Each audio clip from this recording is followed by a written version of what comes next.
The Smith family was excited to move into their new house. It was a beautiful Victorian-style mansion that had stood in the heart of the city for over a century. But as soon as they moved in, strange things started to happen. Doors would creak open and shut on their own, unexplained cold spots would appear, and they could hear faint whispers in the dead of night.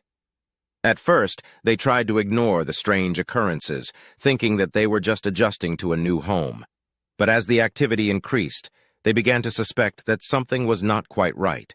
They did some research and found out that the house was once owned by a wealthy family who had all died under mysterious circumstances. The Smiths became convinced that the house was haunted by the ghosts of its former inhabitants. They decided to investigate and uncovered a hidden room in the basement. Inside, they found an old diary belonging to the previous owner. As they read it, they discovered that the family had been murdered by an unknown assailant. The ghosts of the family were trying to communicate with the Smiths, urging them to uncover the truth behind their deaths.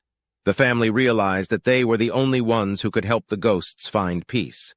They started to investigate and soon found out that the killer was still alive and living in the neighborhood. With the help of the ghosts, the Smiths were able to track down the killer and bring him to justice. The ghosts were finally able to rest in peace, and the Smiths could finally live in their new home without fear.